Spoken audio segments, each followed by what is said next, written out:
దేవుని ఘనమైన శ్రేష్టమైన పరిశుద్ధ నామమునకు మహిమాస్తుతి ప్రభావములు కలుగును.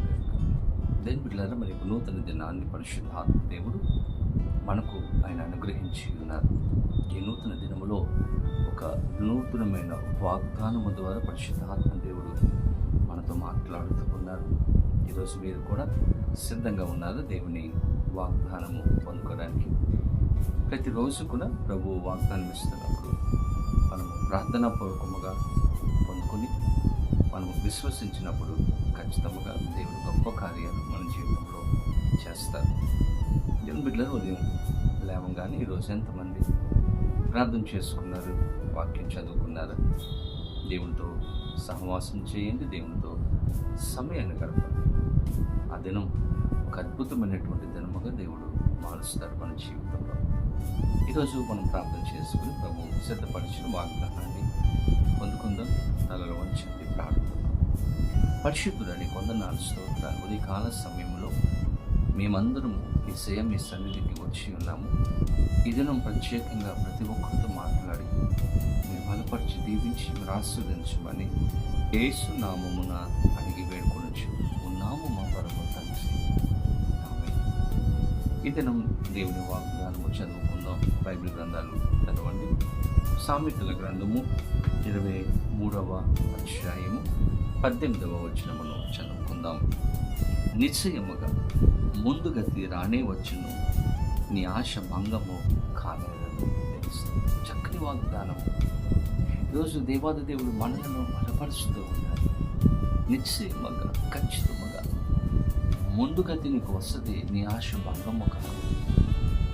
ఒకప్పుడు నువ్వు ఎలాగైతే జీవించావో, ఒకప్పుడు ఏ ఆశీర్వాదాలు అయితే నువ్వు కలిగి ఉన్నావో, ఒకప్పుడు ఏ స్థితి అయితే నువ్వు కలిగి ఉన్నావో, ఖచ్చితంగా ఆ స్థితి వస్తుంది నీ జీవితంలో. అంత మాత్రమే కాదు, ఏ ఆశ అయితే నువ్వు కలిగి ఉన్నావో ఆ ఆశ నీ జీవితంలో నెరవేర్చబడబోయే సమయం వస్తూ ఉందని దేవాది దేవుడు తెలియజేస్తూ ఉన్నారు. దేవుని బిడ్డలు ఈ దినం ప్రతి ఒక్కరి జీవితంలో ఏదో ఒక ఆశ. కొంతమందికి మంచి గృహం కట్టుకోవాలని, కొంతమందికి మంచి ఉద్యోగం వస్తే బాగుంటుంది నేను ఆశపడుతూ ఉన్నారు. కొంతమందికి నా యొక్క జీవితంలో స్థిరపడితే ఎంత బాగుంటుంది అని ఆశపడుతూ ఉన్నారు. కొంతమంది నాకు వివాహం జరిగితే ఎంత బాగుందో. ఒక్కొక్కరికి ఒక్కొక్క విధమైనటువంటి ఆశను కలిగి ఉంచుతున్నాం. ఈరోజు ప్రభు అంటూ ఉన్నారు, నీ ఆశ భంగము కానేరదు.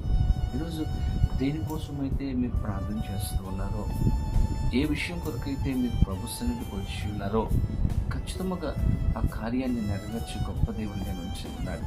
ఈరోజు దేవుని బిడ్డలు ఏ యొక్క కార్యములైతే మీ జీవితంలో, ఏ ఆశీర్వాదములైతే మీరు కోల్పోయారో దాన్ని సమస్తాన్ని కూడా మీకు అనుగ్రహించాలని, మీకు ఇవ్వాలని దేవుడు ఆశపడుతూ ఉన్నారు. బైబిల్ గ్రంథంలో యోబు జీవితాన్ని మనం చూస్తాం. యోబు ఒకప్పుడు ధనవంతుడు, సమస్తాన్ని కలిగినటువంటి ఒక వ్యక్తిగా ఉన్నాడు. మంచి కుటుంబం, ఆస్తిపాస్తులు ఉన్నాయి. కానీ ఒకానొక సమయంలో సమస్తాన్ని కోల్పోయారు. అందరూ అనుకున్నారు యోబు జీవితం అయిపోయింది. ఒకప్పుడు బాగా జీవించాడు, ఇప్పుడు ఏమీ లేదు, ఇంక యోబుకి ఎటువంటి భవిష్యత్తు లేదు అని చాలామంది అనుకున్నారు. కానీ దేవుడు యోబుని విడిచిపెట్టలేదు.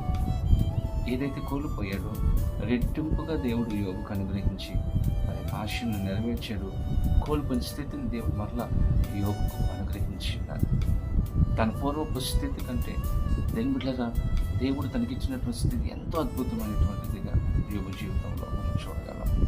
ఈరోజు మన జీవితంలో కూడా కోల్పోయిన ప్రతి దానిని దేవుడు ఇవ్వబోతూ ఉన్నాడు. ఒకప్పుడు మీరు బాగానే జీవించేవారు, ఒకప్పుడు మీ చేతులు ఇచ్చే చేతులుగా ఉన్నాయి. కానీ ఇప్పుడు ఉన్నటువంటి పరిస్థితులను బట్టి, ఆర్థికపరమైనటువంటి ఇబ్బందులను బట్టి, కష్టాలను బట్టి ఇప్పుడు దిగజారినటువంటి స్థితులు, కృంగిన స్థితిలో, ఎన్నో అప్పుల మధ్య మీరు జీవిస్తూ ఉన్నారు. నా జీవితం ఇంతైనా అని మీరు అనుకుంటూ ఉన్నారు. కానీ ఈరోజు దేవుడు ఇస్తున్నటువంటి వాగ్దానము దేవుని బిడ్డలారా, నిశ్చయముగా ముందుగతి మీకు వస్తుంది, మీ ఆశ భంగము కానేరదు. ఈరోజు దేనికోసమైతే ప్రార్థన చేస్తున్నారు, ఖచ్చితంగా మీ జీవితంలో దేవాది దేవుడు జరిగించబోతూ ఉన్నాడు. అన్న ఒక ఆశతో దేవుని మందిరానికి వెళ్ళింది, నాకు కుమారుడు కావాలి. దేవుడు కుమారుడిని ఇచ్చాడు, ఆ ఆశను నెరవేర్చాడు. జక్కయ్యకు యేసయ్యను చూడాలన్నటువంటి ఆశ, దేవుడు ఆ ఆశను నెరవేర్చి జక్కయ్య గృహానికి దేవుడు వెళ్ళాడని. ఈరోజు ఏ విషయం మీరు కోరుకుంటూ ఉన్నారు? ఈ ఆశ మీ జీవితంలో ఉంది. ఆశ గల ప్రాణాన్ని తృప్తిపరిచే గొప్ప దేవుడు మనకున్నారు. కాబట్టి ఈరోజు మీ ప్రతి ప్రార్థనకు దేవుడు జవాబు ఇవ్వబోతున్నాడు. అటువంటి కృప పరిశుద్ధాత్మ దేవుడు ప్రతి ఒక్కరికి అనుగ్రహించి సమాధానం, సంతోషం దయచేయనుగాక. ఆమేన్. ప్రార్థన. పరిశుద్ధులని కొందనాలు, స్తోత్రాలు. యేసయ్యా, ఈరోజు ఎంతమంది అయితే నీ యొక్క సన్నిధికి వచ్చి ఉన్నారు, ఏ ఆశతో వచ్చి ఉన్నారు, దేనికోసమైతే ప్రార్థన చేస్తున్నారు, ప్రతి వారి జీవితంలో ఆ కార్యములు జరిగించి గొప్ప కార్యములు అనుగ్రహించి మన సమాధానం, సంతోషం దయచేయమని యేసు నామమున అడిగి వేడుకొని ఉన్నాము మా పరమ తండ్రి. ఆమేన్. తండ్రి, కుమార, పరిశుద్ధాత్మ త్రియేక దేవుని యొక్క దీవెన ఆశీర్వాదం సదాకాలము కలుగునుగాక. ఆమేన్. దేవుడు మిమ్మలను దీవించునుగాక. ఆమేన్.